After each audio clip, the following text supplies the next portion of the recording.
I know there's a lot of really progressive people who know a lot and sound really smart on their TED Talks saying that nuclear is the future, and I think it's absurd. Like most people, I've recently watched the television show Chernobyl, so I'm really afraid of nuclear power now. It seems like everybody's really upset about how dangerous nuclear could be, and everyone thinks fossil fuels are really benign, but that's super not true. I don't know. Life, everything's got a cost to it, right?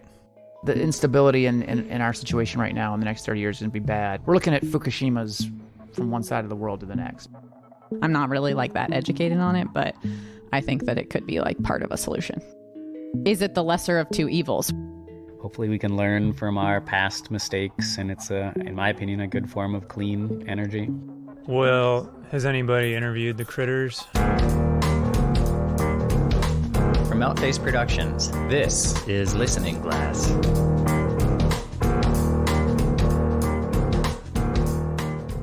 Arjuna, welcome back to my home studio.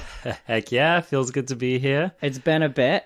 We've been recording shows at a bit of a lower clip recently. Yeah, it feels good to be back in the home studio, the studio where we began this business. All right. Today we're talking about energy, and specifically nuclear energy and the ways that we can produce it. And before we dive into the weeds, I want to say I'm approaching the show a little bit differently than usual, where I'm actually trying to influence public opinion more than usual. I feel like our usual approach to a show is we each kind of explore a topic and we ask questions about it and we discuss, and we don't really try to tell people how things are. And I like that approach generally. And with this one, I personally feel like I've come out a little bit in favor. Actually, I have come out in favor of nuclear power. And I definitely want to convince other people of that. And so I wanted to state that explicitly and just put that out as a disclaimer. And maybe at the end of the show, because I think you're kind of more neutral / against. Undecided. I'm agnostic. Okay. Yeah. And then maybe at the end of the show, I'm going to ask you if our discussion has kind of changed the way you think about it at all. Yeah, that's fair. So yeah, propaganda warning here. Just get ready. I will change all the minds. We'll at least we'll try to keep it to like true news as much as we can, right? Yeah. Try to at least work in facts. Yeah. Yeah. Exactly. Along with that disclaimer, this is a weird show because we have actually done 2 recording sessions, which I don't think we've done ever for either of our podcasts. And part of the reason is I kind of wanted to get this one right, and there's a lot of facts and information that I had to look into and then double check and fact check, and so that took some time. Saying that, if anyone out there wants to help us research and fact check, we could probably take on an intern. Love it. Might have to discuss that with Arjuna, but seriously, if there's anything, I know a lot of people are interested in the things that we end up researching, and so if there's any people who'd want to like research with us, it'd be super helpful. Yeah. Wow. I love that. Hit us up. Let's do it. Okay. So before we dive into nuclear specifically, I just wanted to lay the context that some fundamentals. We use a lot of power in the USA and around the world, and specifically in the form of electricity. And it accounts for not the majority, but if you split up greenhouse gas emissions into sectors like agriculture, industry, transportation, there's a couple of other small ones. Energy and electricity are actually the biggest sector. Okay. It's usually around upwards 20%, like 28% or so of greenhouse gas emissions are and that's pretty much all fossil fuels, right? That worldwide is, I don't know the worldwide stat, but I know for the United States, it's like 60 to 70% of our energy is from fossil fuels. Yeah. But I was just thinking that the greenhouse gases from energy production are pretty much all from fossil fuels, yes. right? Yeah.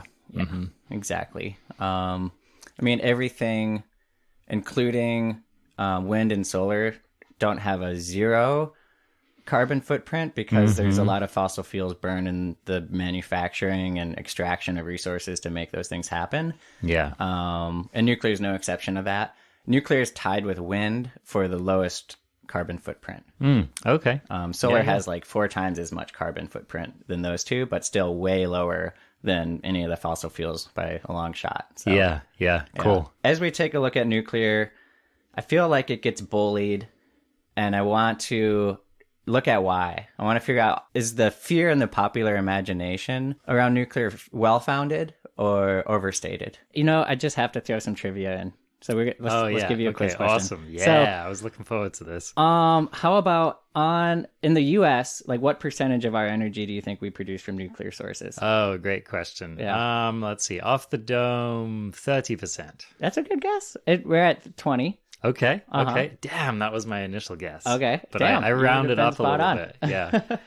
How about worldwide? What do you think The ratio worldwide, probably like 10% or even less. You got it. 10. Really? Dude. Okay. All right. You're Not natural. bad. You're a natural. Full disclosure, I really did not study for this. I'm not making this up. I was wondering if you might have. No, Yeah. I'm impressed with myself. As we dig into nuclear, I want to talk just a little bit about how it works. And part of how it works in terms of how we get energy out of so-called nuclear energy is basically we're splitting atoms. Maybe an even more specific way to think of it is we're splitting the nucleus of atoms, right? And so we need this term, which is isotopes. And isotopes are just different forms of elements, different forms of an element, I should say, that have different numbers of neutrons. In this case, we're talking about uranium, and uranium always has the same number of protons. But different isotopes of uranium have different numbers of neutrons. Okay. And so in my rudimentary memory of chemistry, basically neutrons have no charge. Right, yep. Protons have a positive charge and electrons have a negative You got charge, right? Yeah. And so the neutrons... Now, this is what I'm remembering is that most atoms will have more neutrons than protons. Is that right? Or a roughly equivalent number of them? It is roughly equivalent. But more about isotopes. There's certain isotopes that are good for nuclear chain reaction. We call those fissile. And they're fissile because they're unstable. And if you throw a neutron at them at just the right speed, that nucleus will split. When it's split, it releases a huge amount of energy and also breaks into 2 smaller elements, or 2 elements with smaller nuclei. Okay, so if I'm understanding this right, the nucleus of each atom is a collection of neutrons and protons. And the closer to an equal number of neutrons and protons the atom has, the more likely it is to be stable.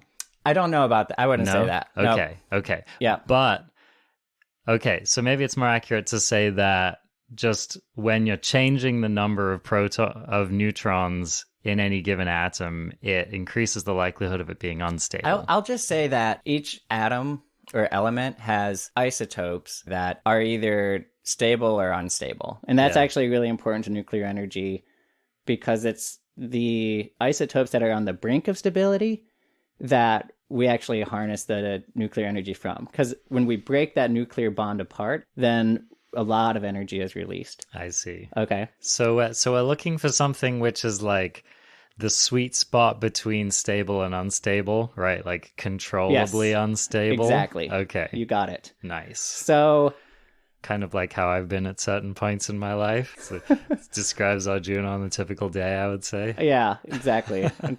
Bring that up in your next personal interview. Maybe we should just talk about real quick chemical versus nuclear energy. So chemical energy is like you eat food, you break apart chemical bonds in sugar, and when you do that, energy is released in that. Basically, you're not changing anything about the nuclei of the molecules there. Like you might break a sugar into smaller components, and when those chemical bonds break, then there's energy release. Same thing with a fire. Or if you're burning a hydrocarbon, like gasoline, you're breaking apart the chemical bonds within the molecule. At the beginning, you start with 6 carbons and 3 oxygens, and at the end, you end up with a different configuration of 6 carbons and 3 oxygens, right? Right.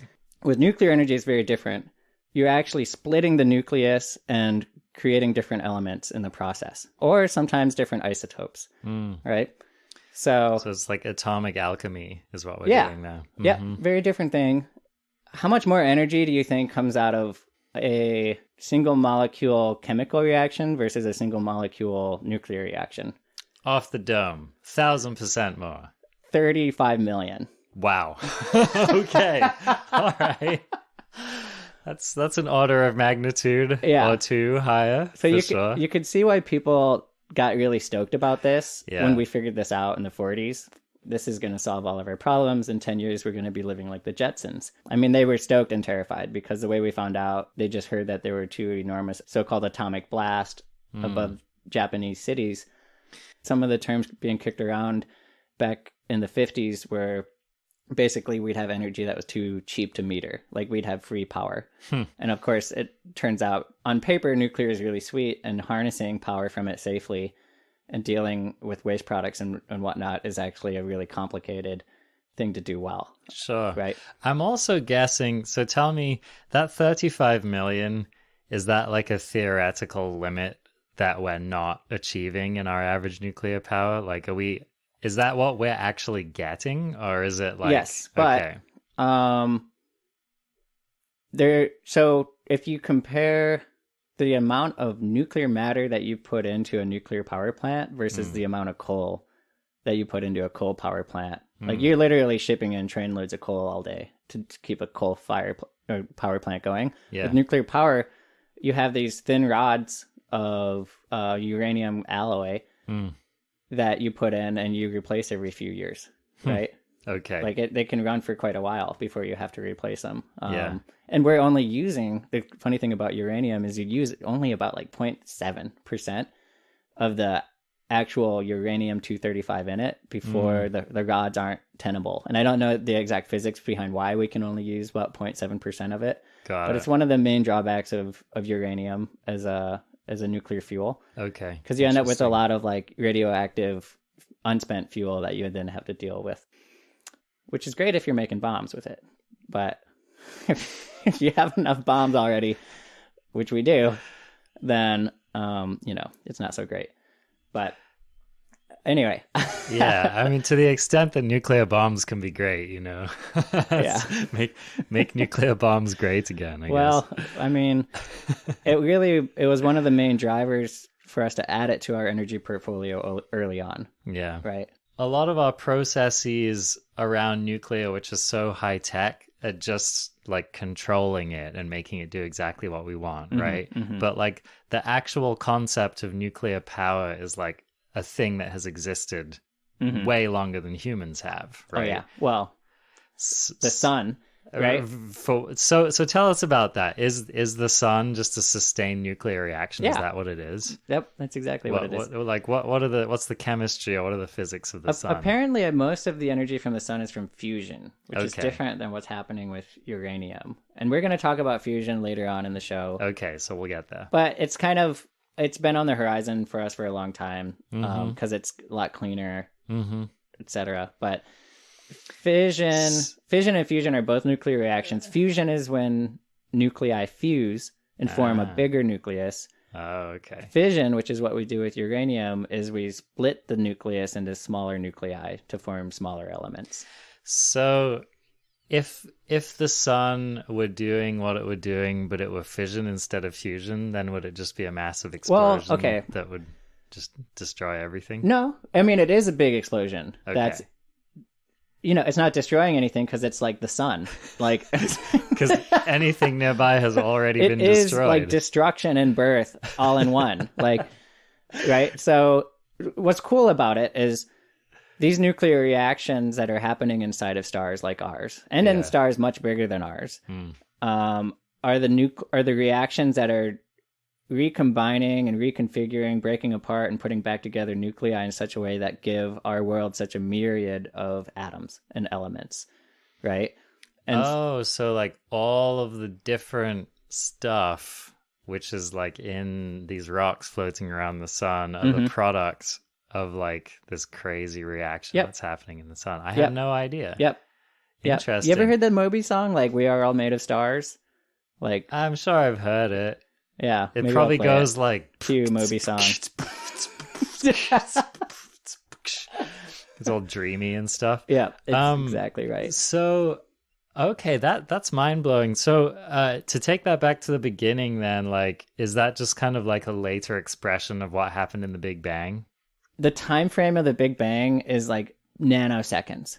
You know what I mean? It was like really, it's Yeah. really nitty gritty stuff. Yeah. And it's stuff that I just haven't really like bothered to like study and look then- into, because I'm like, okay, let's get to the part where stuff that's familiar happens. And Right. Well, I was just gonna say, what's the part where nanoseconds later we had Straight Outta Compton? You know what I'm saying? It's like probably a lot of nanoseconds to get there. Yeah. It was.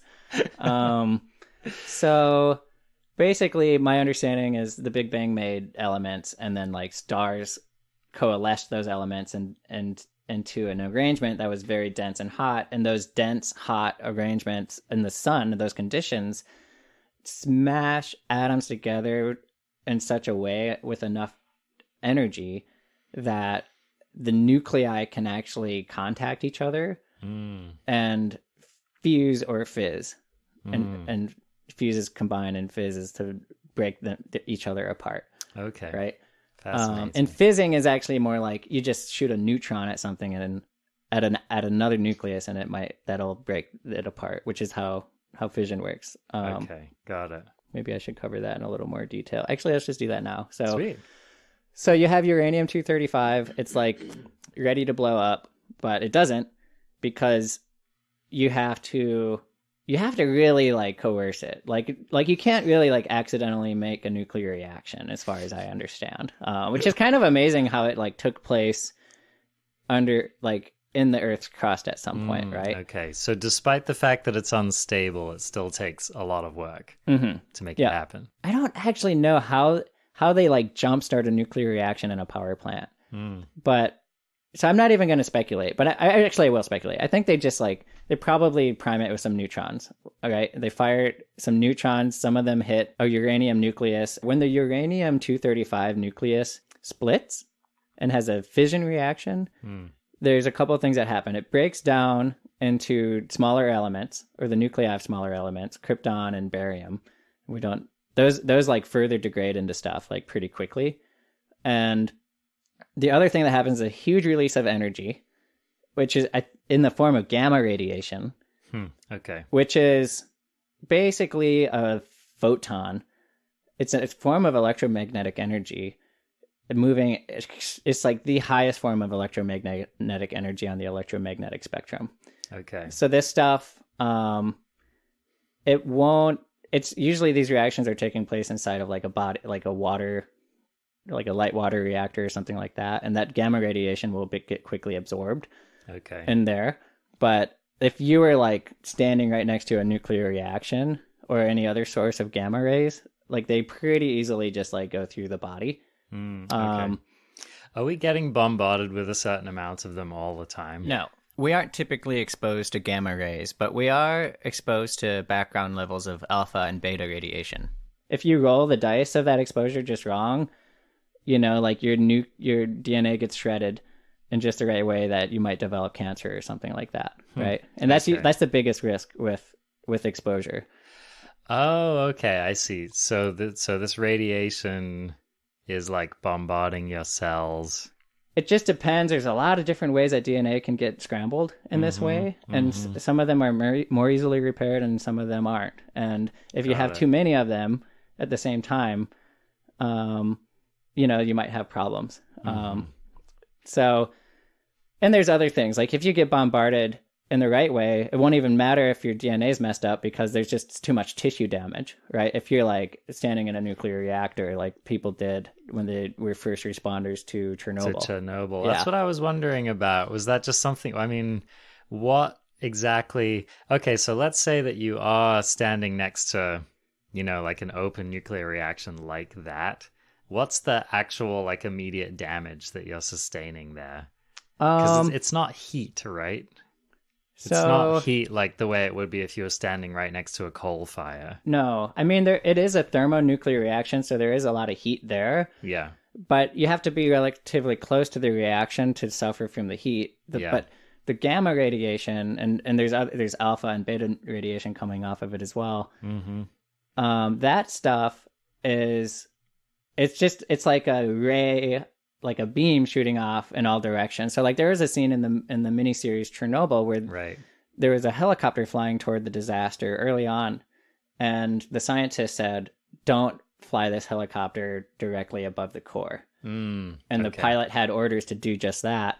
Pilot said something like, "I'm going to get shot if I don't follow orders." Yeah. And the scientist like, "You're going to be begging to be shot if you fly this helicopter over that core, because there's basically, if you fly over a directly exposed nuclear core that's in meltdown, you have this uncontrolled fission reaction that all of these uranium atoms or nuclei are just fizzing apart and releasing tons of gamma rays in every direction. And so if you fly right above it to the point where there's nothing physical between you and that, then you're just going to get bombarded with it. And I mean, honestly, it could have fried their helicopter, you know, So is that mostly it? Is it's just that the density of the gamma rays and all the other rays is just so much? It's so much that it hits enough molecule nuclei in your body that it basically kills your cells. Okay. I want to say that's mostly it, but it's a little bit incomplete, because you might remember that there was some initial symptoms that they had of being very sick. And then there was a brief phase where they felt better. And then they basically just like fall apart. And I think that range of effects can be explained by how ionizing radiation has this sort of chaotic effect on the body, because when I say ionizing, it means that the radiation particles or rays are entering the body, and things that weren't charged particles before are now becoming charged particles or becoming charged in a different way. And so that can cause chemicals in the cells to, when they were inert or helpful, they might become harmful and become poisonous. And it could also destroy cellular structure. And then the long-term effects, of course, or longer term, would be if it impacts the cell's DNA. Okay.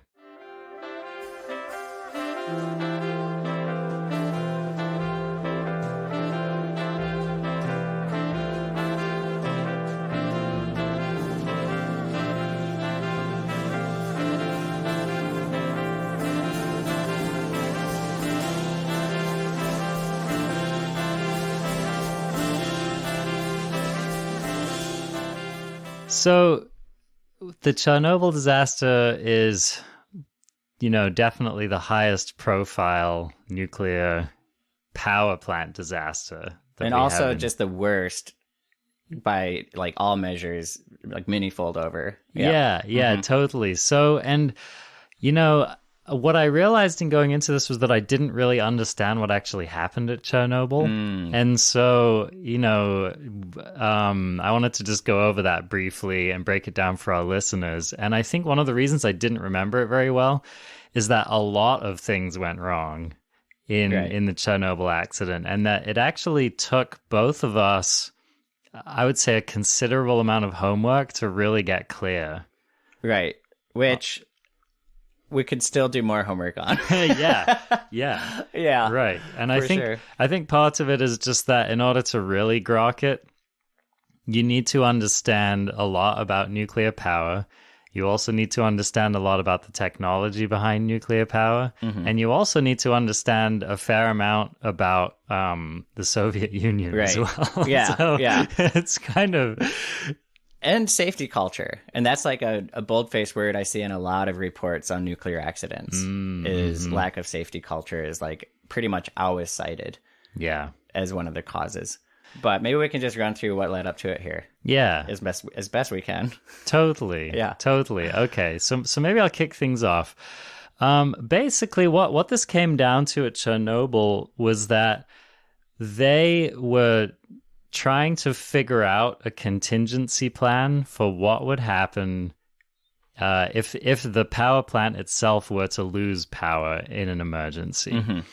And so it's kind of interesting because the power plant creates energy, right? But it also takes energy to run. And especially in a nuclear power plant, you have a lot of sensitive instruments, moving parts, and stuff that all need to do their job at all times. Yeah, and there's one really important part that needs power, which is cooling. Yeah. So, and this is a type of reactor. There's like different generations of nuclear reactors, and this was a generation 2. And generation 2 reactors need active cooling, which means they need active power to cool those reactors. Fukushima is also a generation 2. And so if the grid goes offline, you need generators online to run the pumps, to circulate water through the core to keep the core cool enough that it doesn't melt down. Right. Yeah. Totally. And I just want to mention too that generation 3 reactors, some of them are deployed, but there's still many of the plants online are generation 2.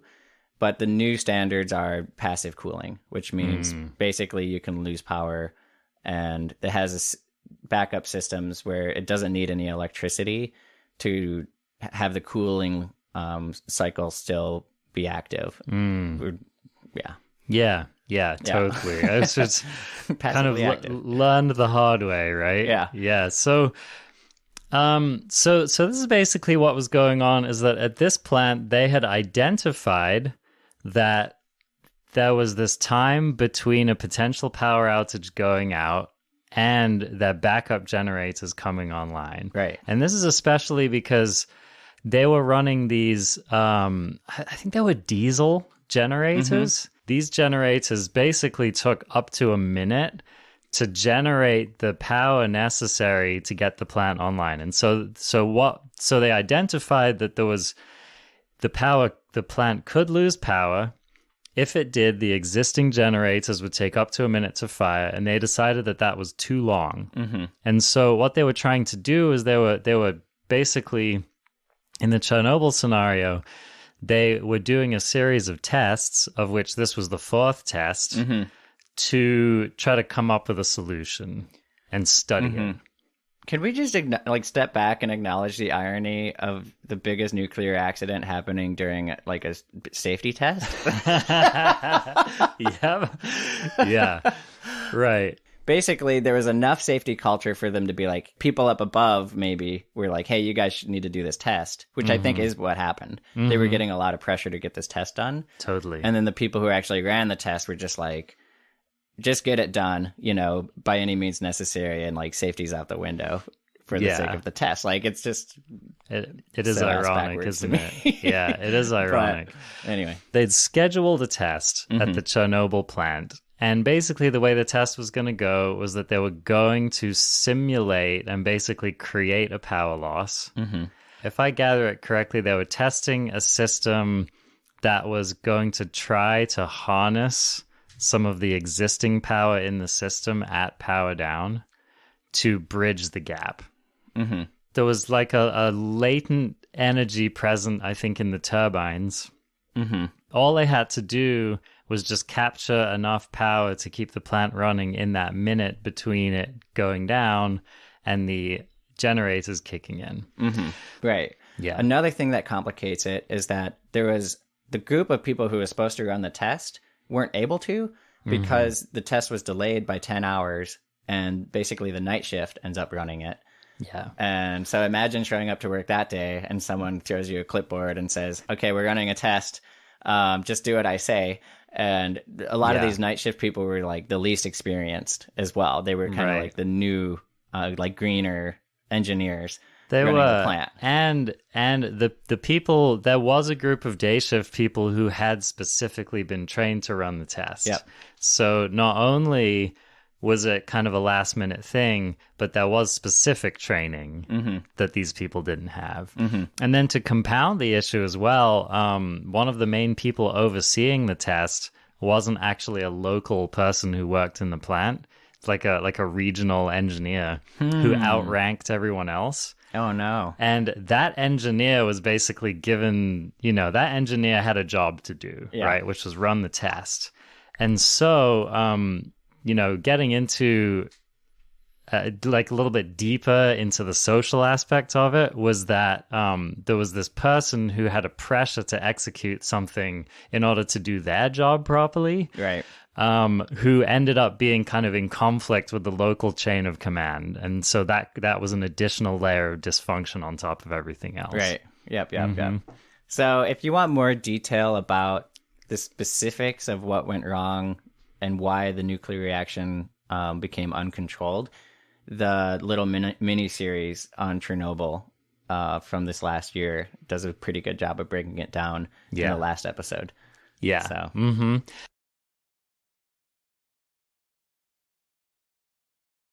So, but the broad strokes were, so this is what happened. So we have tests needed to be run, poorly trained staff, lack of safety culture, and that's just kind of the groundwork going into it. Yeah, basically, I think the quick play-by-play is they cut off power or simulated a power cutoff to the plant. Yeah, tried to direct some of the energy being produced by the reactor itself into the electrical system that would power the pumps, or into the energy system that would power the cooling in some way. Yeah. So that they could continue to keep it cool while the generators got online to run the pumps and other electrical systems involved. During that process, there's this juggling act of keeping the reactor strong enough to keep going, but not too strong that there's a runaway reaction, and then also not too quiet that like the whole thing shuts down. Right. So the reactor started going down. They realized that it was going down a little more than they wanted it to. So they started turning it back up again. Then the reactor started heating up at an unprecedented rate. Okay. So then when they went to employ a safety system to get some cooling rods going on, there was a malfunction because the cooling rods were poorly designed, basically. Right. Now, as I forgot. As I understand That's an important factor this here. is like a cost-cutting kind of Soviet Union era measure they'd taken, right? There you go. They just had crappy rods.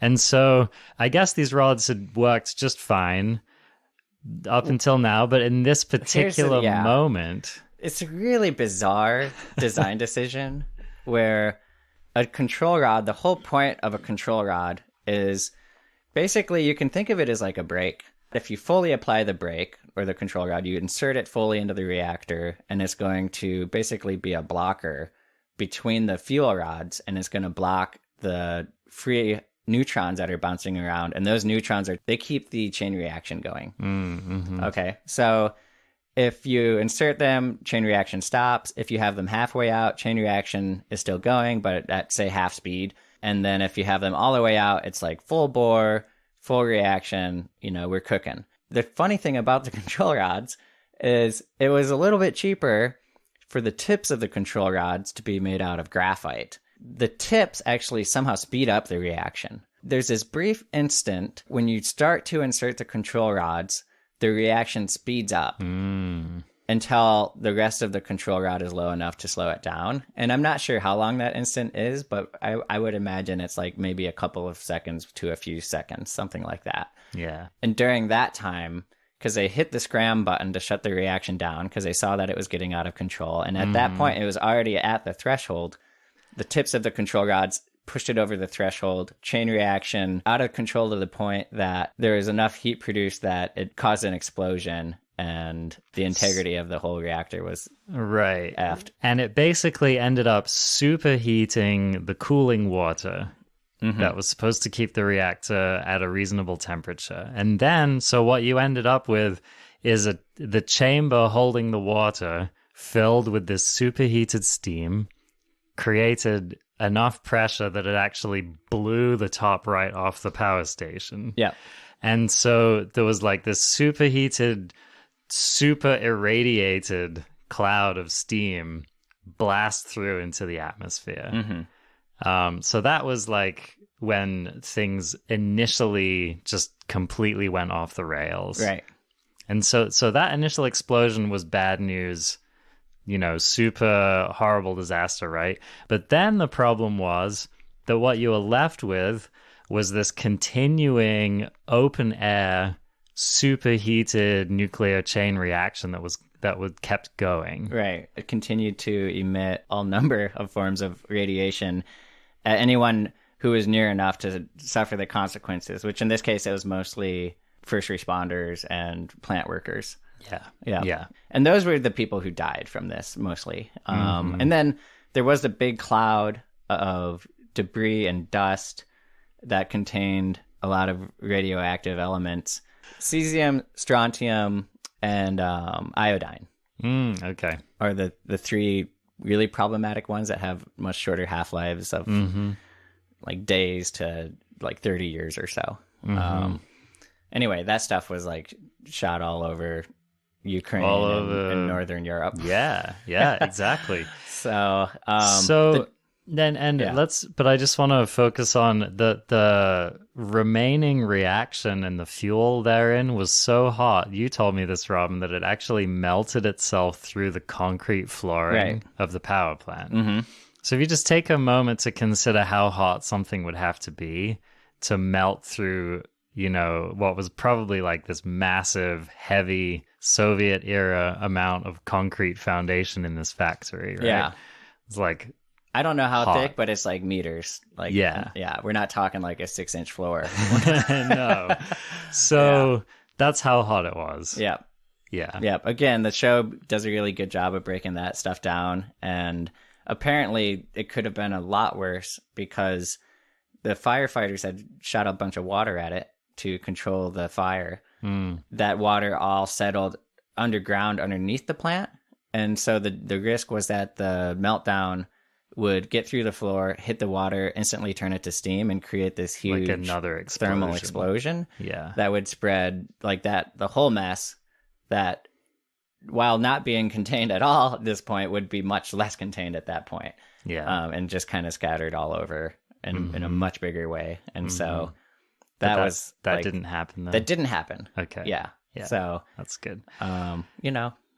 We learned a lot. we sure did. We sure learned a lot from Chernobyl. Yeah. So, like we said before, there's even more detail to all of this, and you can, just be prepared to do your homework when you look it up. Yeah. There's a lot going on. Yep. Okay, so real quick, I just want to talk about the cost. And first, let's just go into deaths. Immediately, in the first few weeks, there's like 50-some people dead, and mostly from radiation, some of them from explosions. And then the long-term death toll for this, as a current estimate, and this includes everyone who's died since from cancer and things like that, is anywhere from 9,000 to 16,000 people. Okay, and so that was probably mostly from like the death cloud, and then the kind of the rest of the stuff that was blowing in the wind probably over the next couple weeks after the explosion. Okay. Yeah. So that's all like cancer, basically, right? So this stuff got into the food chain, or people breathed it in, and some people at high enough exposures that it caused cancer and death at some point.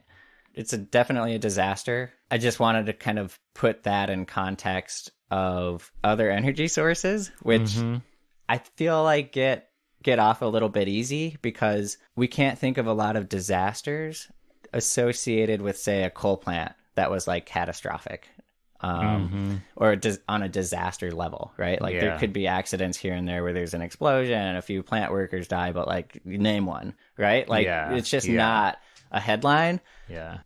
And it's because it's a business. Those are business as usual power sources, right? Coal and natural gas. It's crazy how many people die every year from business as usual power sources. Yes. And I wanted to dig into, from air pollution alone, not even including, say, deaths of coal miners from extraction, and other like fossil fuel industry related stuff, black lung and stuff. Yeah. Like just people in the public who are having adverse health effects from air pollution in the United States. That 9,000 to 16,000 people death toll was worldwide, mostly in like Ukraine, Russia, and Northwest Europe. But so actually, wait, here's a quiz question. What kills more people in the US every year? gun violence, including suicide, car accidents, or air pollution. I'm just going to guess based on the context clues that it's air pollution. But would you have? Probably not. Yeah, probably not. Yeah. And that's just in the US. Just right? in the US. And then if we think about places that are a lot more smoggier, like China, for example, right? It must be just I think incredible. China's the worst in terms of this. Yeah. Mm-hmm. Yeah. But those numbers, just to break it down, and these, by the way, are all from the same year. I just wanted to be consistent. Yeah. So in 2010, car accidents caused the death of 33,000 people, guns, 30,000. It's interesting that those less are kind than of cars. neck and neck, if you will. And air pollution ranges, the estimates range from 70,000 to 200,000 people. And those are studies like, yeah. So, but I do want to quantify that air pollution, there's a lot of sources and not just electricity. I just want to kind of keep nebulous. it to electricity generation. Yeah. From electricity generation alone, it was estimated it was at about 52,000, which is almost as much as cars and guns combined. Wow. Yeah. Yeah. Yeah. And here's the thing, right? That's just factoring in like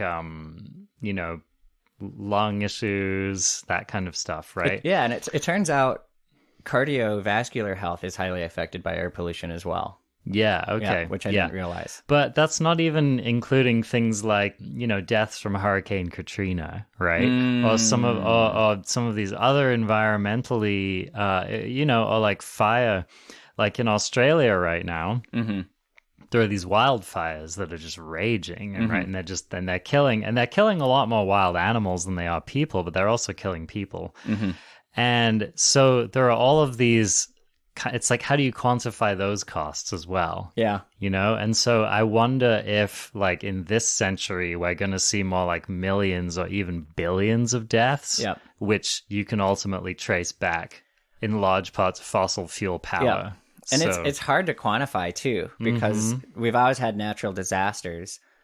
And so, Tropical Storm Sandy, can we say that those deaths were due to climate change, or do we just say, oh, it was just a storm and storms happen? Yeah. But like you can look at your baseline of natural disasters, right? And then compare an increase, and then hopefully, do some math and try to figure that out. But there's estimates out there that measure. Basically, it's like death. This is like the most morbid statistic I've ever heard of, but it's like death per kilowatt hour of different power sources. Yeah. And nuclear is the lowest. And then like fossil fuels are up there at the highest by a long shot. And then like renewables and stuff are way lower. So it's interesting to look at that. And those, I think there's estimates for that, including climate change, and estimates for that not including climate change. And so you can kind of look at what the ranges are for both. Because it's hard to calculate it. When you include some of those factors. I think what has really stood out to me in thinking more about this conversation is that it may, if we look back on the broad sweep of human history, definitely like say at the end of this century, we may actually determine that fossil fuels have been responsible for more deaths than anything else. And I mean, that's like not how do you prove that ultimately, right? Yeah. But it's like when I think about it, okay, maybe famine has been more, right? Or maybe I don't know. but I think it is anyway. It's on the short list of most damaging things to our planet. Right. Okay, and that is why I care about this. Nuclear isn't just like a nerdy science project that I'm into because it's technically fun. Right. Like I'm into it because I really do believe it will save lives. And I think it could save millions, if not billions, of lives. And that transitioning to nuclear now and scaling it back later as renewables take its place is the plan, right? It's the plan that kind of people who have opened their minds up and kind of looked at this in an open-eyed way of like, okay, but like we need to make changes now, and we need to make big changes fast. Like, how do we do this and transition to a better energy economy. Scaling up nuclear now until we get renewables to replace some of it, and probably keeping some of it online long term is kind of the plan. I think people's cultural identities tie into their opinions of nuclear more than, say, like any homework or anything that they've done on it. What groups people see themselves as being a part of probably influences whether or not they're going to be initially for or against it. Okay. There's two main groups of people who I associate as anti-nuclear. The first one is just anyone who's in the fossil fuel industry, because it's one of the main competitors. Yeah. The second group is environmentalist. And I get it. I have been that type of environmentalist where nuclear seemed, dangerous, dirty, risky. Isn't that interesting, though? Because one of the purported benefits of nuclear is that it reduces the impact of power production on the environment, right? I mean, if we talk about global warming and greenhouse gas emissions and stuff like that, nuclear is actually very attractive in the face of all that, because it is so efficient at producing a large amount of energy without throwing pollutants out into the environment. Yeah, exactly. Right. With the caveat, if things don't go wrong. That's true. And of course, provided that the waste that it does create is dealt with effectively. Right.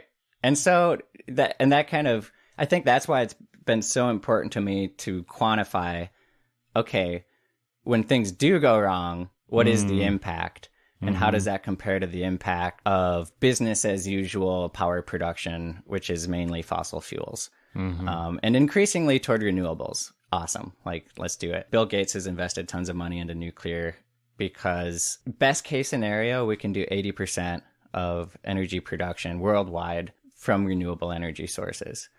That other 20% has to be some kind of like constantly online fuel system like coal or natural gas or nuclear. I see, to fill in the gaps, Yep. because all the renewable resources are not necessarily happening all the time. Exactly. Yeah. And like battery technologies we've talked about could help with that problem, but it doesn't appear, even in our best case scenarios, that we can't do like 100% renewables in that way.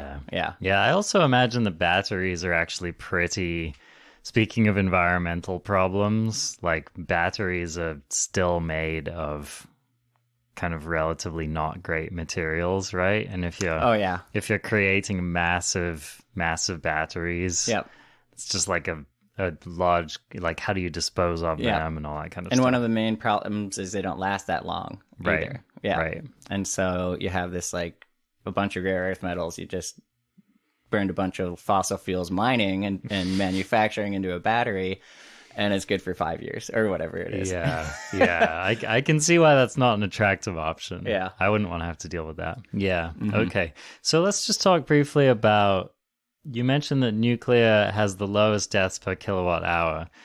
So those deaths that are coming from renewable energy, what's that all about? I think it's just like industry-related accident stuff, like tradespeople installing things, getting electrocuted, and falling off of wind towers is my understanding. Okay. And I don't know if they include extraction in that, because there's a lot of mining and manufacturing that goes on too, associated with those two. And so I don't know kind of like what kind of life cycle they're looking at in terms of those deaths, but...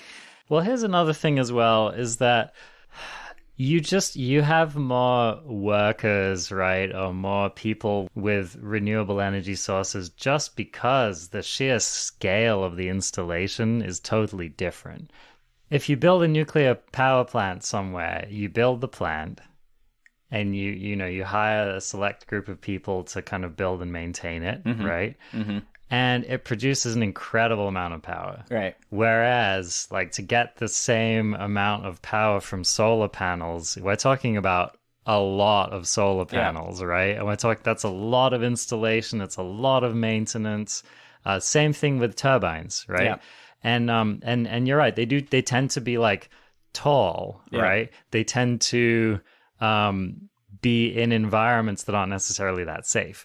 And they are going to take a lot of maintenance. And so it's true that, in one example, you're just more likely to have a small group of really highly trained and highly safe people working on it. And in the other one, just not so much. So this isn't like a great bullet point on your like green jobs platform. It's not. No. Yeah, because you're per plant, I don't know, at maximum a few hundred people, you know? Yeah. So it's not to suggest that we couldn't increase the safety in the renewable energy industry, but it is just kind of it's just good to remember like the scale. And I'm not particularly concerned with the safety of the renewable energy sector. I think it's counterintuitive that by the numbers, nuclear is safer. Yeah. And that's all I want to point out. I don't mean to demonize renewable energy safety. Yeah. So it does make me wonder if, because one of the reasons there's so few nuclear industry related deaths is because it's like, of all, nuclear powers mostly happening in really developed countries, right? And there is a lot of safety culture around it. And most of the people working in nuclear power are like these really highly paid, fairly privileged people, exactly. Right? Yeah. And so it makes me wonder if nuclear was adopted worldwide as a power source. It just makes me wonder if we would start to see a lot more deaths in the nuclear industry. And it also makes me worried. It's like, if you can have a Chernobyl level disaster happen in the Ukraine, it just seems like if you have hundreds of countries, and especially, countries that are maybe not very well run or countries that, you know what I mean? I see your point there. And I think that's one of the reasons I like the death per kilowatt hour measure. Is it's taking into account how many plants exist. But you are saying basically all the most developed countries have it now, and then maybe lesser developed countries are going to get it and use it. But the truth is that countries are all getting more technologically advanced, getting more educated, right? Yeah. Everyone is on this trajectory of becoming more sophisticated in terms of their use of institutions and technology. And that's the right direction to go in. And if more countries became capable of wielding nuclear power, that's a win. And there is an international nuclear agency. I don't know exactly. I mean, obviously they don't have they can't go into a country and say, you guys can't do this. But that's what diplomacy is, right? Is whenever someone starts developing any kind of nuclear technology, there's a lot of international scrutiny. That's true. Right?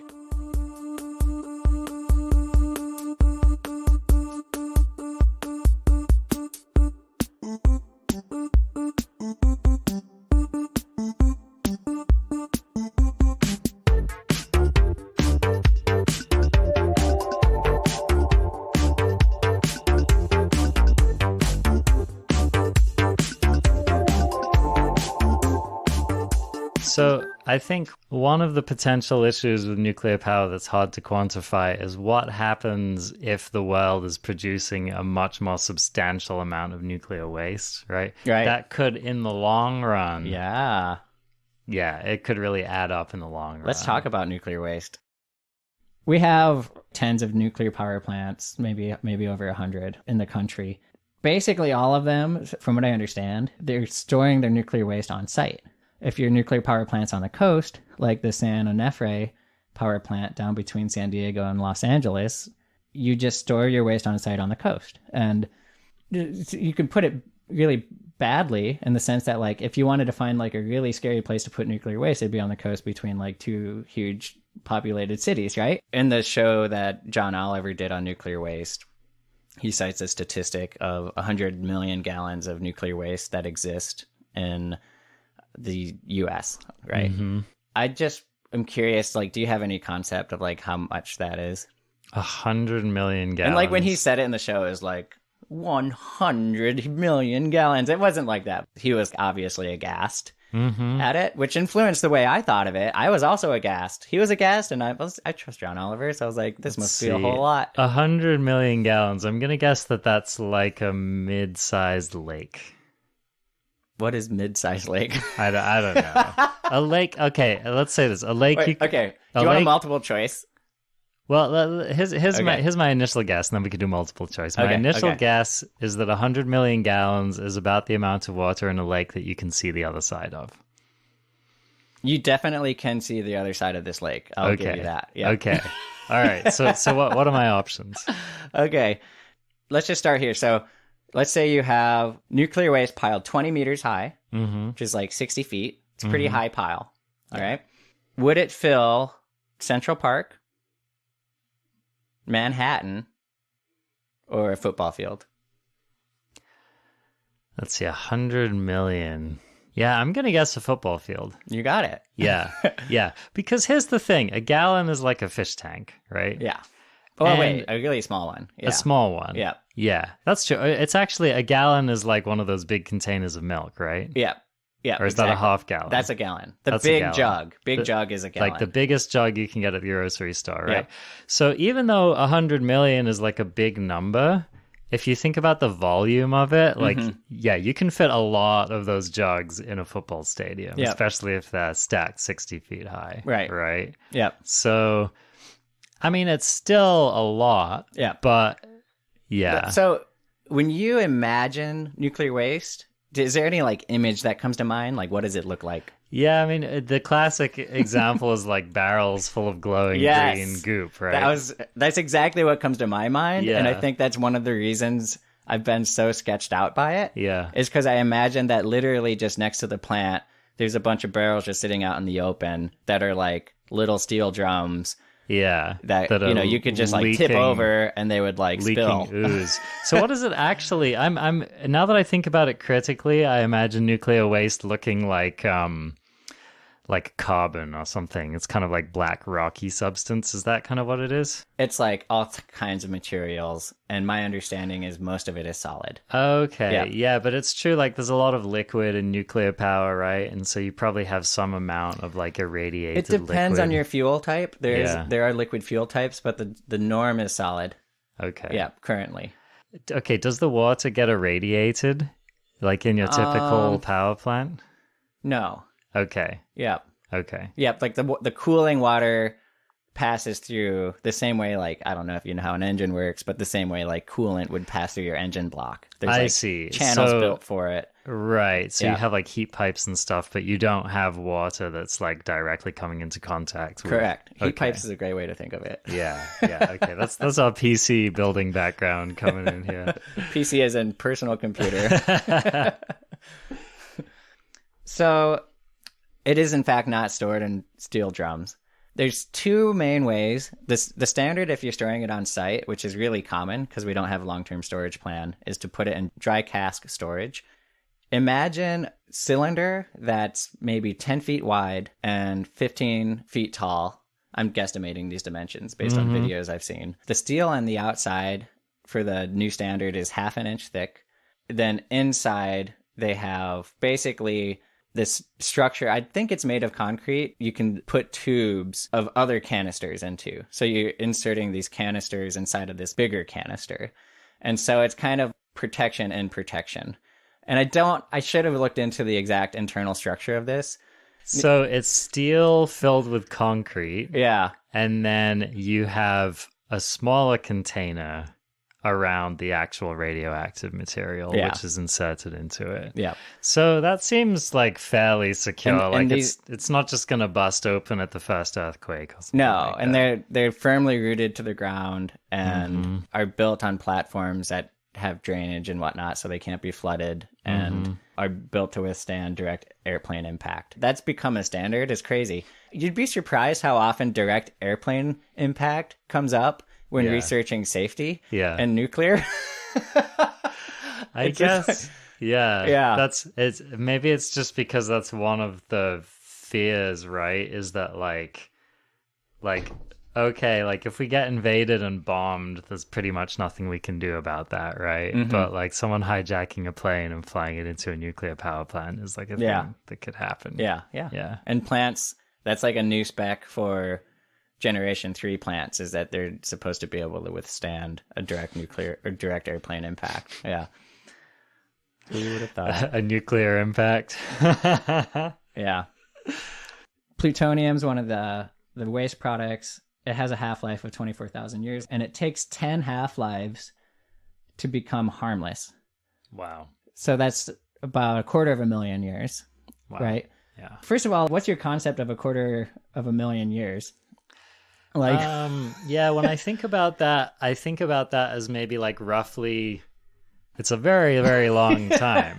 Yeah. Yeah. And it's certainly when like certain wise indigenous nations were talking about thinking of the effects of things in 7 generations, right? We're talking about like just thousands of generations. So like what's, effect. I want you to solve this for us. So Okay. if it were up to you, Mm-hmm.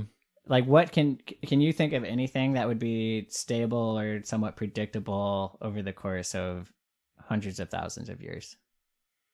You mean like, is it possible for us to know? Is that what you're asking? Yeah, sure. I mean, I don't think so. Anything. No, like humans aren't used to thinking on that scale, right?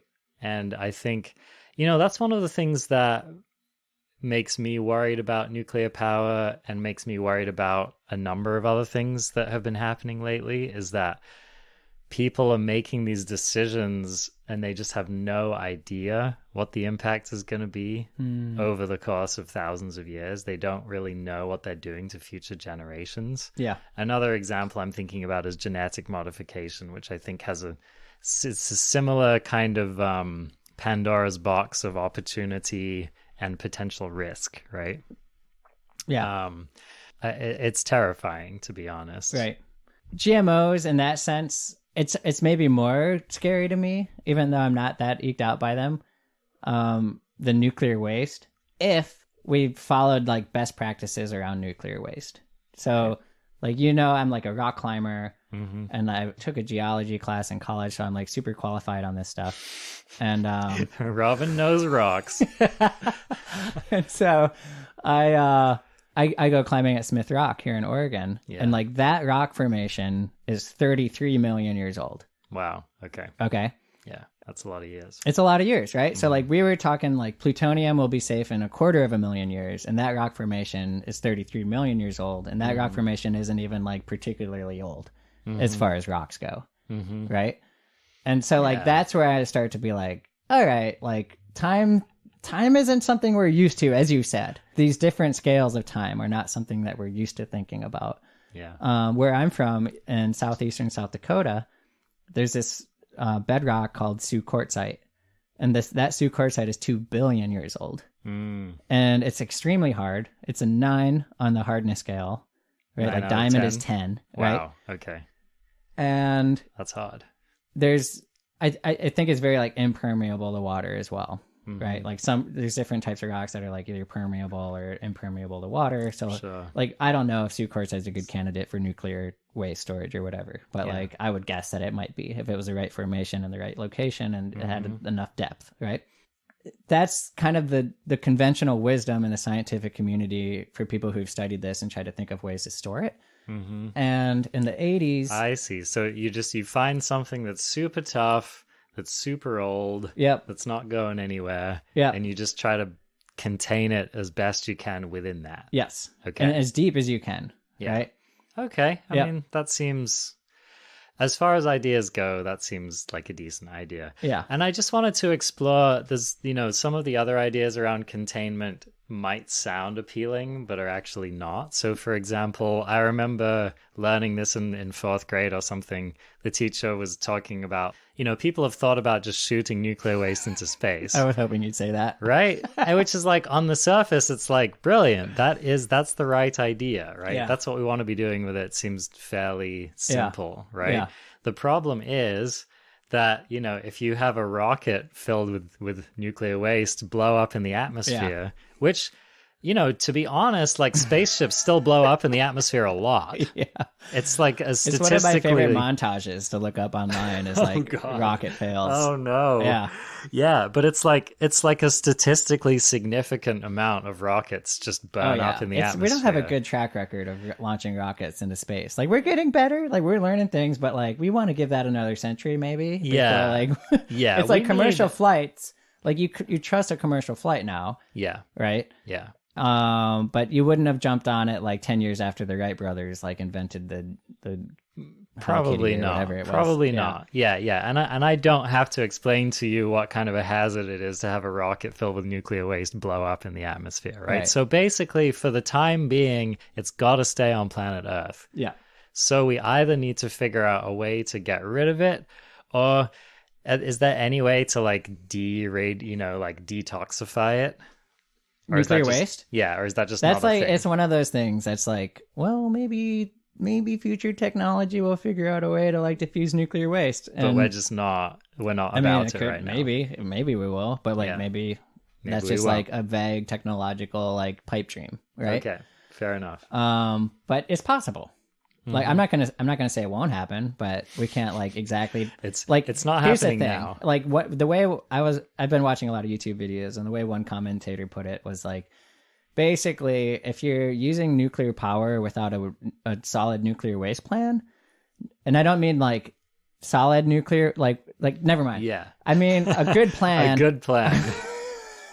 Okay, then it's basically like building a house with no toilets, right? Okay, fair enough. And in the 80s, there was an act, it was like Nuclear Waste Disposal Act, something like that. And there've been various amendments to it. And one of the amendments was, I think, in 89. And they tried to designate a place in Nevada called Yucca Mountain as a place where we could store our nuclear waste. And it was going well, and then it went badly. And basically, the county that they designated the site in is like the third biggest county in the contiguous U.S. It's called Nye County. It's just northwest of Las Vegas. I think Nye County also contains like Groom Lake / Area 51, a lot of the test sites, Okay. stuff like that.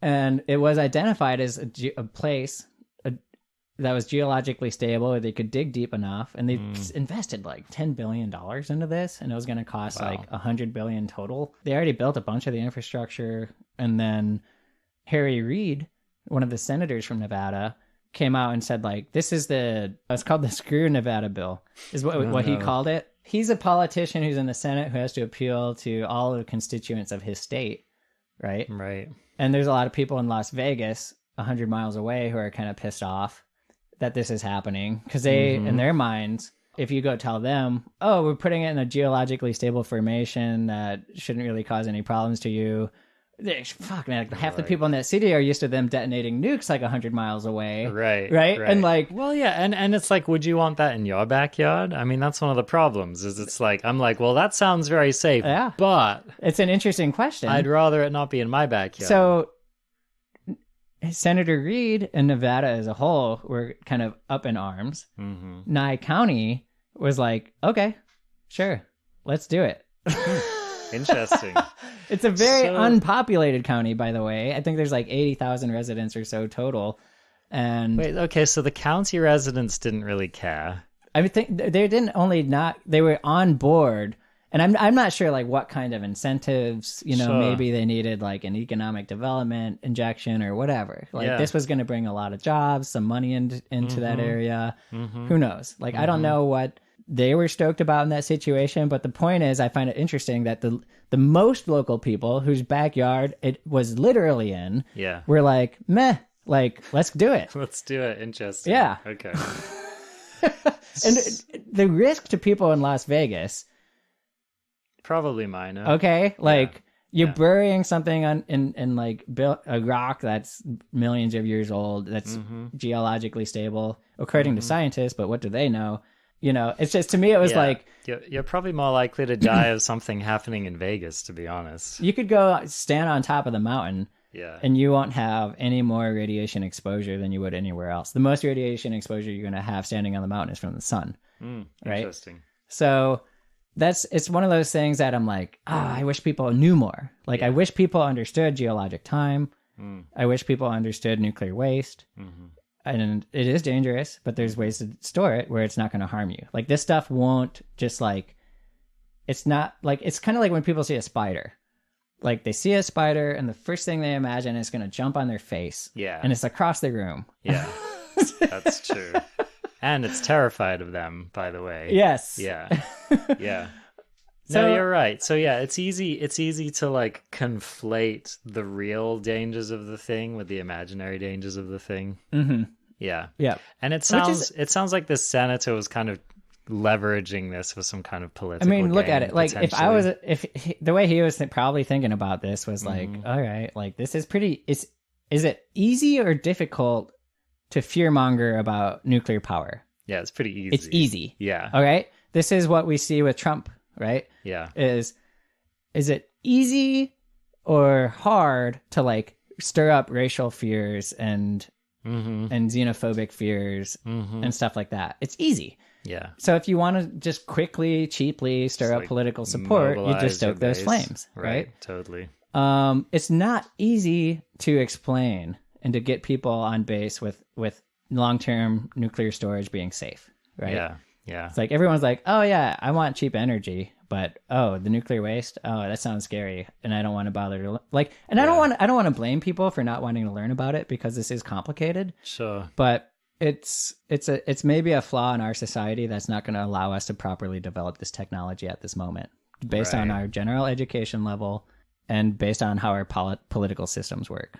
Right. Right. So yeah, it basically just highlights the fact that we're just not mature enough to handle the power of this technology, whether it's the military side of it or this kind of the more civilian side of it. In the civilian side, I don't mean to throw the civilians under the bus, which I want to do in a way, because I I know a lot of my friends listening to this are gonna like I know they're not with me on this. Yeah. All right. And they're not dumb people. Right. It's just like I have spent like a lot of time, and I have a very different like background with a lot of these subjects where I'm like, okay, I see how this is plausible, but like I had to get there. Like I had like nobody walked me there. I had to like intensively investigate a bunch of things, and I'm still not 100% convinced that nuclear is a good option for us. Yeah. And it's partially because I do have actually a high level of confidence and trust in American institutions, which I don't think is very fashionable, but I do generally believe in them and their ability to like properly regulate things like this, where you have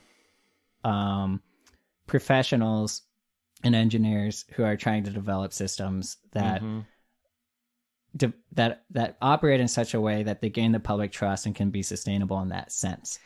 Yeah. But I think you're right. I think it's a lot of times the failure is not systems that are designed necessarily. It's often, whether it's a Chernobyl disaster or whether it's burying the nuclear waste in Nevada, right? It's like it's more of a kind of a political, logistical failure. Yeah, it is. And I don't think I took in the gravity of that. I was talking to a good friend of mine, Sarah, who I adore. I love her work. She's an activist here in Eugene, and we were having this fun debate about it. And I was getting into it. I was getting kind of like, you don't understand. And she was like, cool as a cucumber. I was telling her like, it's kind of these frustrations that I had is from a scientific perspective, from how I understand geology and nuclear waste. It's not that we can't store nuclear waste well, it's that people won't store nuclear waste well. It's up to the federal government to figure out a long-term waste disposal plan for nuclear power plants in the United States. Yucca Mountain was our best shot, and it was shot down, and we haven't come up with a replacement plan, which to me is just absolute negligence, right, in terms of responsible parties, which is all of our federal politicians in the Senate, House of Representatives, and also the executive branch. Yeah. It is on them to figure this out. The fact that Harry Reid in Nevada was a coward and took the easy road and straw-manned nuclear waste is his like platform to get reelected and save Nevada or whatever is atrocious to me. Yeah. But as I was saying, I was saying to Sarah, it's not that we can't store it well, it's that people won't. And she said, that's the same as can't. Which, I mean, And there's like, a basic reality to that, right? She's right. Because at the end of the day, is it going to happen? Yeah. We're here with nuclear waste piling up like around at reactors, and it's not that I don't think that these reactors, even the one I brought up earlier, San Onofre between LA and San Diego, people are like, oh, it's on the coast and blah blah blah. It's like ring of fire. This site that they've built is built to withstand earthquakes, tsunamis, airplane crash, like a direct airplane hit. Okay, It's a passively run system. It doesn't require any power. Wow. Okay. Nice. So if we try, we can do this stuff and like we can do it well.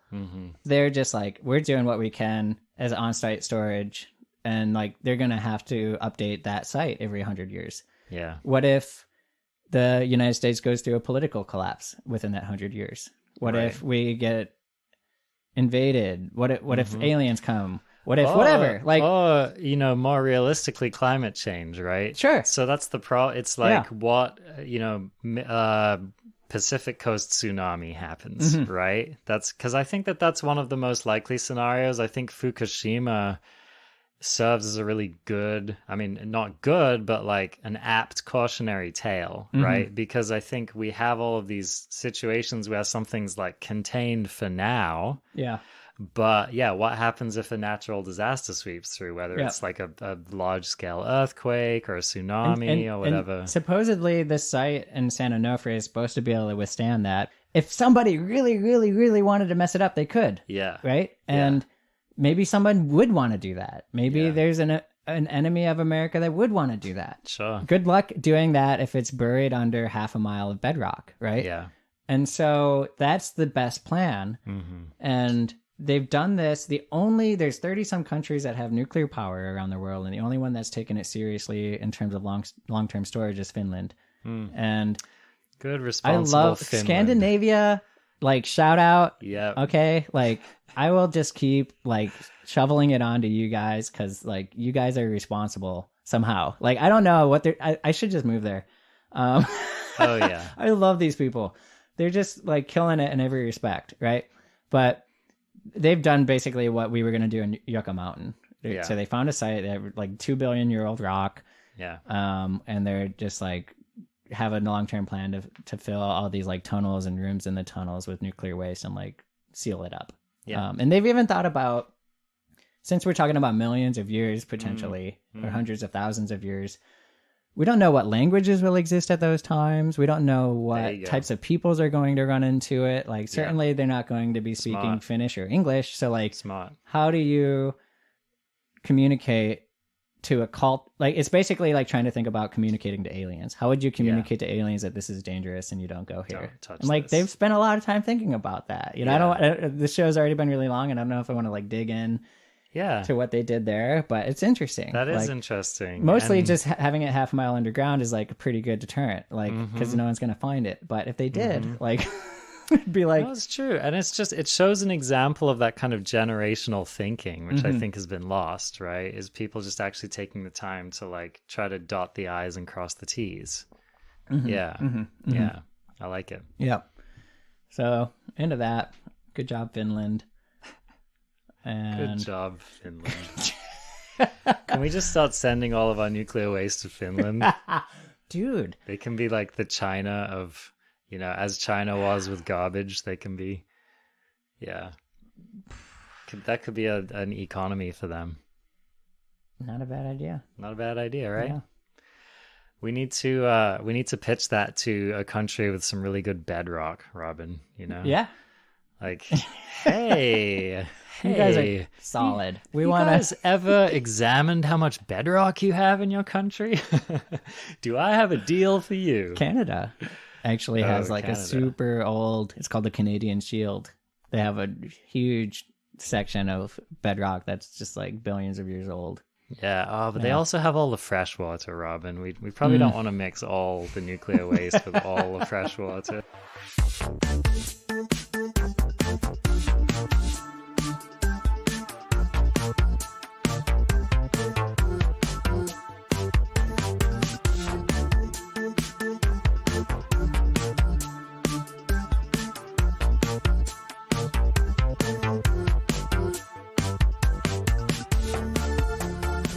The more that we talk about it, I think that you are helping to highlight both the challenges of all the other methods, and really to highlight some of the benefits of nuclear power. And it does, I do think that the efficiency of it can't be overstated, right? Like, it's just like by far, I mean, is that true?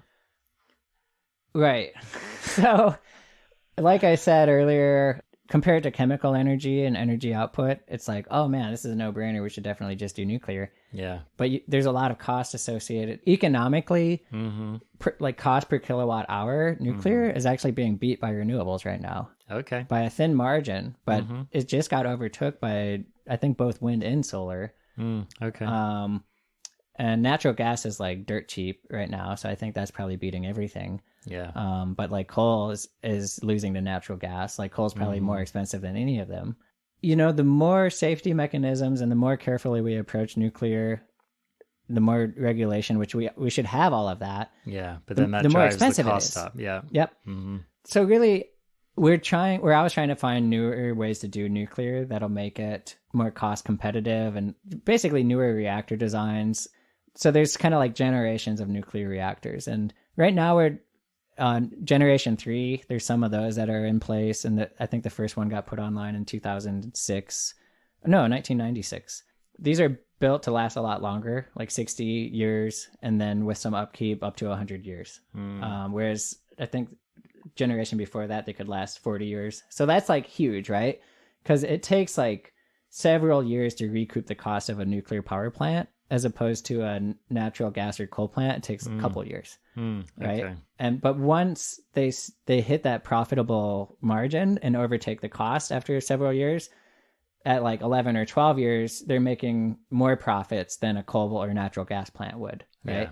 And so it's kind of requires like long-term thinking in the investment realm too. Talking about generation 3, and this is still uranium fission reactions, and they basically are like they're a little bit safer, and they have what's called walk-away passive safety measures. So at Chernobyl, at 3 Mile Island, you needed people on site to be able to manage the reaction if things went badly. And passive walkaway safety means that It's like remote control. No, it means because of the way it's engineered and structured, Yeah. the reaction will shut itself down if it gets to a certain threshold. Oh, that's pretty awesome. Right? Time out here. One of my concerns about nuclear power, though, is like, let's say that you do have nuclear power plants popping up all over the world, right? Who's to say that the countries they pop up in are going to be as, as responsible, right? Yeah. As any of the countries currently doing it, right? So early on in the 70s, there were only a handful of countries that had nuclear technology. The UK, France, USSR, United States, and a lot of those countries, I don't know the exact politics, but basically like they were buddy-buddy, part of NATO, part of the UN, blah, blah, blah. They wanted to share secrets with each other and help each other produce nuclear power because this was like the new, like, we're going to have free, cheap energy, right? And so, we share it with other countries. And the only one I can remember off the top of my head is Israel. The agreement was, we're going to show you how to make nuclear power. Go do it. Just don't make any nuclear weapons, please. In the 1970s, there were 5 countries who accepted our help or other countries' help to make peaceful nuclear energy and turned around and made nuclear weapons with it. That said, there's still 24 countries around the world who have nuclear energy technology who haven't developed nuclear weapons. So this isn't a one-to-one relationship. Speaking of proliferation, I wanted to mention this program called Megatons to Megawatts. It was an agreement between Russia and the United States that started in 1993 and went till 2013. Basically, all this was Russia offloading old nukes to the United States, which, can you imagine thinking of that during the Cold War, during the arms race? Wild. So Russia starts selling us its old nuclear weapons, and we proceed to use those weapons to dismantle the warheads and to convert it into nuclear fuel. Wow. Which during the operating period of this program, it produced 10% of the United States electricity. Whoa. What? I was like flabbergasted to hear that. And I mean, the truth is there's like a lot of nukes lying around. And so if we got the right people in power, and we had favorable public opinion toward nuclear, we could literally convert nuclear weapons into power sources. And we've already refined that fuel. Like it's in fact much more highly enriched, as we said earlier. So it's presumably a much better power source than like typical so-called enriched uranium. So I think that the assumption that nuclear is inherently safer, I think, is perhaps flawed. I think it's just that, the fact that the people who are doing it right now are maybe like doing it with a certain degree of responsibility, right? It's just as far as like the day to day. It's remarkable, actually. I'm surprised Japan had a mishap, because I think of them as like one of the most technologically on their shit countries, and well organized, and as well. right, yeah. And they weren't able to avoid Fukushima. So I think that's one of my lingering concerns, right? Is like, maybe if you have a country that's like installing a bunch of renewable energy resources, it's like people are dying due to hazardous safety conditions. And I don't want to minimize that. You know what I mean? I don't want to like make light of that. But I think it's very different when something equivalent to that level of negligence happens with nuclear power. Then, you can end up with an event which like contaminates an entire continent. So, you know what I mean? I think I don't know. It's like, we're talking about different things. I think it's different for like, someone working on an array to fall off and die, right? That's like a tradesperson who has signed up for that, right? Okay. Versus like just, I'm living in whatever country and all of a sudden this nuclear wind blows over and thousands of people die. Like, I think the implications of that are very different in my mind. But people don't generally die from a nuclear wind blowing over, right? Like, I mean, not generally. Yeah. However, it did happen, right? It has happened. It's a real threat. It's just that it's really hard to quantify, and it depends a lot on people doing it well. So really, like, in a way, it depends on your confidence in humanity, right? In this like kind of long-term real way. Mm-hmm. Which is kind of what I like about this topic, because I think most of my friends are like, they kind of believe the apocalypse is like more or less imminent. Yeah. You know what I mean? They believe that basically like we need to skill up and be ready for the world to like unravel around us and for all of our institutions to fail. I personally don't have that outlook at all. Let's just say North Korea is like, that's like the biggest wild card I can think of. And we're not in the Cold War anymore. That was worse. But like, let's just say North Korea decided to like nuke a couple countries because they have nukes and they can do that. They have intercontinental ballistic missiles, right? What people might imagine from that might tell you a lot about their trust in humanity, right? Let's just say that happens. And like, I think that people would probably like, there'd be several countries that would crack down on North Korea, and there'd be this like chaotic short burst, and things would settle, and general like stability and prosperity would resume. And I do think that we are in a period of general prosperity and stability.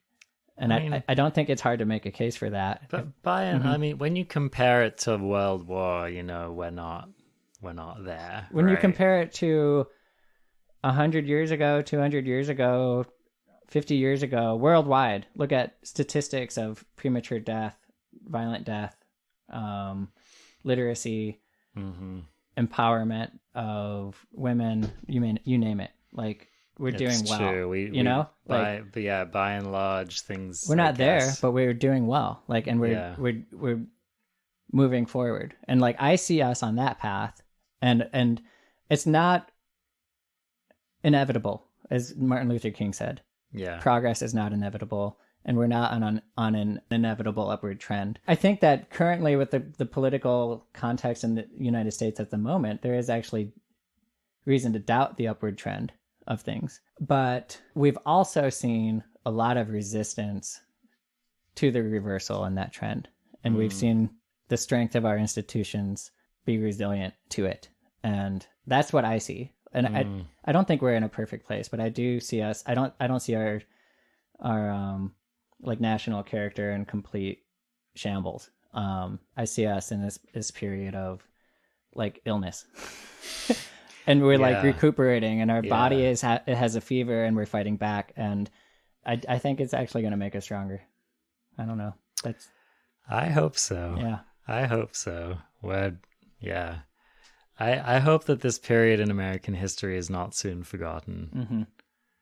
Because, you know, how quickly people forget, right? Mm-hmm. Was there anything else you wanted to cover? I mean, it's after 10. I know. It's a really long episode. Yeah, good luck editing this one. Oh, God. Man. The only other thing which we mentioned earlier was fusion, and basically fusion is another one of those. It's a pipe It's dream. been continuously like 20 to 30 years out for the last like 50 years. Okay. Got it. Yeah, I got it. We've been able to create fusion reactions, but they're nowhere near efficiency to the point where the output outweighs the input in terms of energy expenditures. What would the benefit of fusion be? Fusion's cool because instead of throwing in a bunch of heavy metals, you can feed it types of helium and hydrogen. Oh, okay. So that's what's going on in the sun, by the way, is like the whole solar system is like 99% helium and hydrogen, something like that. It's mostly these super light atoms. And in the sun, they're smashing into each other really fast and fusing. And somehow that creates a lot of energy. And that's what we want to do here. And it's like extremely complicated to do. Like the scale of the buildings. There's international projects underway where many countries are coordinating on building a fusion reactor. One's called the ITER, what is that? It's an acronym. ITER. Yeah. I didn't even write it down. Probably International something reactor. Energy Reactor. There you go. Yeah. So that's a thing. But that like they probably won't even fire that up for another 10 years, right? Like this is an enormous project. It's kind of cool. It's like this magnetically confined donut of plasma is basically what they make. So like the sun is plasma, and they will have this like floating donut of plasma that's confined, like pushed into place by donut magnets. And wow. So you know what's interesting is that it's like remarkably close to exactly what your science fiction conception of a fusion reactor would be. Right? Octoman is there. Yeah, there you go. Octoman. I choose you. Okay. All right. Fair enough. Now, is cold fusion just like some ridiculous fiction? I don't even know what that means. Yeah, I think that's just like some meaningless science fiction term. I looked it up like a year ago, and I was like, yeah, right. Like, I guess it seemed like on paper is one of those things that like people penciled out could work. Theoretical option. I don't know. We're not going to cover it, I guess. Yeah. So yeah, that's kind of where we're at. It's a big question mark. If you can give the right people the right tools to do it correctly now, I think nuclear is a good option as it is at the moment. And doing it correctly requires like everybody's buy-in. And buy-in basically requires people to understand the cost of nuclear versus the cost of these other fuels. And the cost is, in terms of human life and health, is relatively low. Even though comparing a nuclear disaster to widespread air pollution that we get from fossil fuels is like, it's like comparing driving your car, which is way more dangerous than flying in a commercial plane. Right. People are afraid of planes because it's like a graphic, you're powerless, you're in a plane, you're crashing to the earth. And then in your car, you're used to it, it's mundane. Right. And it's the most dangerous thing that most of us do. Yeah. Yeah, that's a really good comparison. And I do think, I think throughout all of this, like, that's what I really want to highlight is that no matter what happens, petrochemicals suck. And I think like that needs to be at the forefront of our conversation is how can we cycle those out? And it's to me, everything has to be economically viable. Yeah. So fossil fuels are cheap. For nuclear to really eclipse it, it has to be cheap. Hopefully renewables just kind of beat it to its punch, but we still need that like baseline grid power. Yeah. One more stat I just wanted to throw out there is that NASA did a study, because we've been doing nuclear for a while, and the question really going forward is if we started replacing coal and natural gas plants with nuclear plants, how much human health damage and how many lives would be saved if we started replacing them?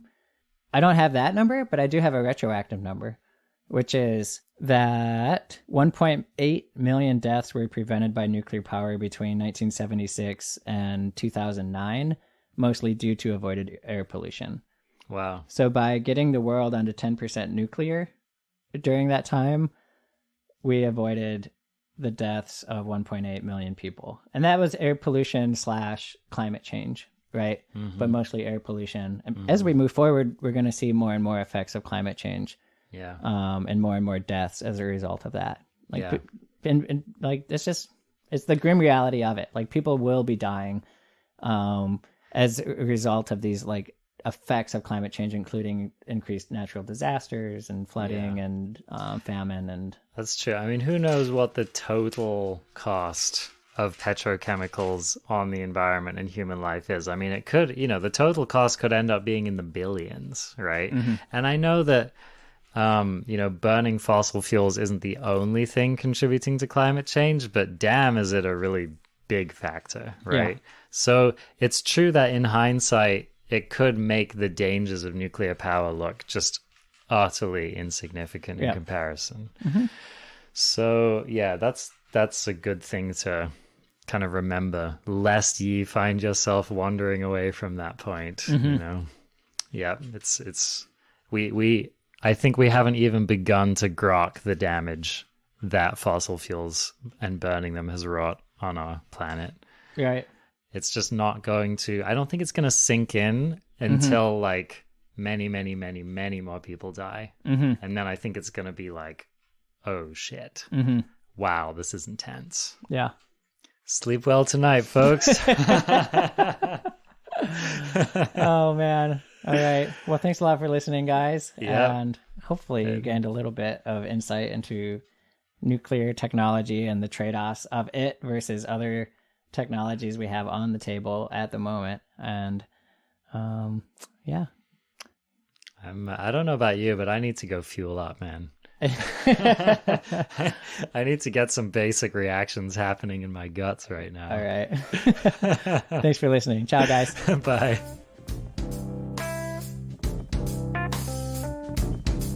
Thanks for joining us for another episode of Listening Glass. If you've enjoyed this show, we'd love it if you'd share it with your friends and on social media. Your word of mouth means a lot to us and is a way you can help our humble podcast grow. This episode features the track Dr. Bochef Penguin Dentist by Kneebody, Lipton Service Boy by Eero Johannes, and Vis Insita by Mac Woodruff. We're incredibly grateful to these artists for letting us feature their work. Find out more information on them in the episode description. Another special thanks to Penny Grady, Michael Michaels, Jamie Bourgeois, Jordy Hicks, and Andy Howell for agreeing to be interviewed for this show. Find us on our Twitter handle @ListeningGlass. You can leave feedback there or by emailing us at listeningglasscast@gmail.com.